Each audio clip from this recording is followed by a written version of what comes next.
मैं एलडी अग्रवाल आज आप सबसे जुड़ने जा रहा हूं।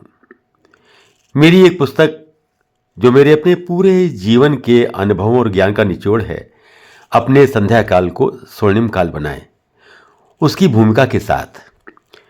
भूमिका में बस मैंने ये बताया है कि मैं क्यों आपसे जुड़ना चाहता हूं, किन बातों ने मुझे प्रेरित किया इस पुस्तक को लिखने के लिए और क्या मैं समाज के साथ बांटना चाहता हूं। सुनिए और मुझे प्रतिक्रिया से अवश्य अवगत कराइए। धन्यवाद। हमारा सनातन धर्म अद्भुत है। हमारे शास्त्रों के अनुसार मनुष्य की आयु लगभग 100 वर्ष मानी गई है और इसको व्यतीत करने के लिए इसे 4 भागों में बांटा गया है। 25 वर्ष तक की आयु का विधान ब्रह्मचर्य का पालन करने और करते हुए शिक्षा और अध्ययन रखा गया है। यह ऐसी आयु है जिसमें आप अधिक से अधिक शिक्षा प्राप्त करें और जीवन को इस लायक बनाएं कि आप जीवन में आगे बढ़ने के लिए सक्षम हो। आगे के 25 से 50 वर्ष तक की आयु गृहस्थ आश्रम के रूप में मानी गई है। आप 25 वर्ष की आयु के बाद गृहस्थ आश्रम में प्रवेश करें, सुपात्र वर अथवा वधू का चुनाव कर अपने जीवन को पूर्णता की ओर ले जाएं और पितरों का ऋण उतारने के लिए संतानोत्पत्ति करें और स्वयं को व्यापार या व्यवसाय में व्यवस्थित करें। अर्थोपार्जन, गृहस्थ जीवन का निर्वाह, अपने बच्चों का अच्छी तरह लालन पालन करना, उनको अच्छी प्रकार से शिक्षा दिलाना, संस्कार बनाना, ये आपका कर्म है। गृहस्थ जीवन में यही आपका कर्म है। दुनिया की हर चीज में भाग लेते हुए आप अपने आप को स्थापित करें और यथेष्ट धनोपार्जन कर अपने को समाज में अग्रणी बनाएं। बल, बुद्धि, विद्या एवं विवेक से आर्थिक रूप से संपन्न होकर आप समाज में उसका एक स्तंभ बने। 50 से 75 वर्ष की आयु का विधान आप अपने बच्चों को अपने व्यवसाय, उद्योग अथवा व्यापार में व्यवस्थित करने में सहायता करें, जिससे कि वो अच्छी तरह से स्थापित हो सके। आपका ध्यान केंद्रित होना चाहिए कि अपने बच्चों के लिए अच्छे वर वधू की खोज कर उनको गृहस्थ जीवन में प्रवेश कराएं और अपने अनुभवों से उनको लाभ दें, जिससे कि वे अपने गृहस्थ जीवन में अच्छी तरह से व्यवस्थित हो सके। साथ ही साथ आपका कर्तव्य बनता है कि समाज के लिए भी सामाजिक और परोपकारी कार्यों में भी अपने को प्रस्तुत करें। समाज से जो आपने लिया है उसके प्रति आपका दायित्व बनता है कि समाज की जरूरतों को पूरा करने के लिए आप सामाजिक कार्यों में भाग लेना शुरू कर दें। 75 वर्ष की आयु पूर्ण होने पर हमारे यहां विधान है कि 75 वर्ष से 100 वर्ष तक की आयु यानी मृत्यु पर्यंत आपको एक सन्यासी की तरह अपने जीवन को व्यतीत करना चाहिए। सन्यासी का मतलब है कि आप मान अपमान से ऊपर उठकर अपने को मानसिक, शारीरिक और बौद्धिक रूप से सक्षम रखते हुए समाज के प्रति अपने उत्तरदायित्व का निर्वाह करें। बच्चों को पूर्ण रूपेण स्वतंत्र कर सारा दायित्व उनको सौंप दें और सामाजिक कार्यों में समय व्यतीत करें। धार्मिक कर्तव्यों, भजन चिंतन में भी अपने समय को लगाएं। संन्यास की इस अवस्था में आपके लिए न कोई शत्रु होना चाहिए, न कोई विरोधी। जो व्यक्ति आपसे प्रेम करते हैं, आपको पसंद करते हैं, जिन के साथ मिलकर आप खुश होते हैं, उनके साथ खुशियां मनाइए।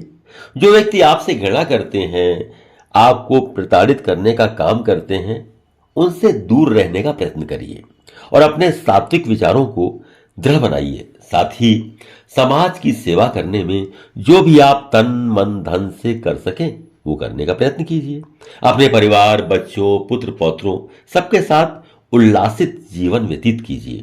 अपने रिश्तेदारों के साथ संपर्क बनाएं और मित्रों के साहचर्य का आनंद लीजिए।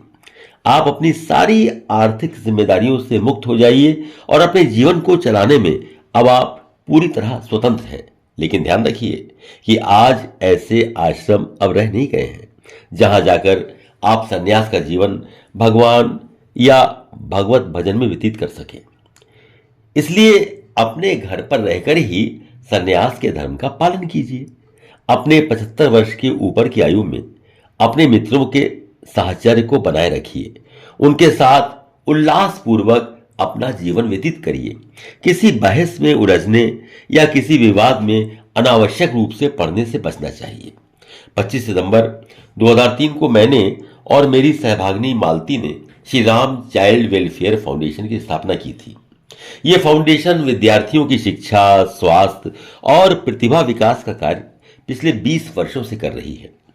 खास बात यह है कि ये बाहर से कोई धनराशि नहीं लेती। अभी मैंने अपनी धर्मपत्नी श्रीमती मालती के साथ 2023 में जो पिताजी की स्मृति में ये फाउंडेशन बनाया था, उसके 20 वर्ष पूरे होने पर एक बृहद आयोजन किया, जिसमें मैंने अपने सारे निकट के रिश्तेदारों और पुराने मित्रों को, सहयोगियों को, सबको बुलाया। साथ साथ जो हमारे कॉलेजेस हैं, उनके प्रोफेसर्स और अन्य सहयोगियों को भी आमंत्रित किया और साथ ही नगर की 4 सेवा संस्थाएं, जो आगरा की सबसे प्रमुख सेवा संस्थाएं हैं, क्षेत्र बजाजा समिति, हेल्प आगरा, विकलांग केंद्र, रिस्पेक्ट एज एवं अनुभव निधि वृद्धाश्रम, इन सबको समुचित रूप से सम्मान दिया और जो कुछ भी मुझसे बन सका उनको समर्पित भी किया। मुझे इन सब में बड़ा आनंद प्राप्त हुआ और मैं अत्यंत प्रसन्न हूं कि मैं अपने जीवन की सही राह पर आनंदपूर्वक चल रहा हूं। मैं अपने चारों काल बहुत आनंद से व्यतीत किए हैं। अब मैं 86 वर्ष का हो चुका हूं, यानी सन्यास की उम्र से भी 11 वर्ष ज्यादा उम्र पार कर चुका हूं। मैं आज रोटरी क्लब आगरा की सदस्यता के भी 53 वर्ष पूरे कर चुका हूं और 80 प्लस अपने मित्रों के साथ हफ्ते में 2 बार मीटिंग कर उनके साथ प्रत्येक विषय पर निसंकोच बातचीत कर प्रसन्नतापूर्वक अपना समय व्यतीत कर रहा हूं। मेरे सारे मित्र लगभग 40 से 50 वर्ष पुराने तो हैं। उनका साहचर्य मुझको बहुत आनंद देता है और उनको देखकर मुझे अपनी कठिनाइयां भी सहजता से सहन करने की प्रेरणा मिलती है। मैं अपने जीवन से पूर्ण रूप से संतुष्ट हूं। मेरे 2 पुत्र अपने अपने व्यापार को पूरी तरह से सफलतापूर्वक चला रहे हैं और मेरी 3 पुत्रियां विवाहित हैं और अभी तक मेरे 2 नातियों का और 2 देवतों का विवाह संपन्न हो चुका है। मैं दैनिक जीवन में सुबह स्नान कर तुलसीदास रचित रामचरितमानस का पाठ करता हूं। कुछ समय अपने निवेश जो शेयर और म्यूचुअल फंड्स में हैं, उनको कंप्यूटर पर खरीद बिक्री करता हूं और सोते समय हनुमान चालीसा का पाठ कर उनका स्मरण करते हुए सो जाता हूं। मेरे बेटे नाती सभी मुझे बहुत सम्मान देते हैं और प्यार करते हैं। मैंने शुरू से ही अपने बच्चों से बहुत ही स्नेह संबंध बनाकर रखा है और बच्चों ने भी मुझे खूब प्रेम और आदर दिया। ये भगवान की मेरे ऊपर बड़ी कृपा है। भगवान की असीम अनुकंपा है कि इस उम्र में भी मेरे पुत्र मुझे बहुत आदर देते हैं। मेरी पुत्रियां मुझे बहुत ही प्रेम करती हैं और मेरे पौत्र पौत्रियां, देवते और देवतियां भी मुझे बहुत चाहते हैं। मेरे मित्र हमेशा मेरे सुख दुख में साथ देने को तत्पर रहते हैं और मैं उनके लिए। जिंदगी के साथ थोड़ी बहुत तकलीफ तो अवश्यंभावी है, जिसे सहने का साहस मुझे इन सब के प्रेम और साहचर्य से मिलता है। मेरी प्रभु से यही प्रार्थना है कि मेरा शेष जीवन आनंद पूर्वक बीते और मैं भगवान के अपने धर्मशास्त्रों के दिखाए हुए मार्ग पर अच्छी तरह से चलता रहूं। मैं ईश्वर को धन्यवाद देता हूं कि उसकी प्रेरणा से ही मैं उन संस्कारों का निर्वाह कर सका जिन्हें हमारे सनातन धर्म में निभाने का निर्देश दिया गया है। किंतु मन की चंचलता और बाह्य आकर्षण अक्सर व्यक्ति को विचलित कर ही देते हैं।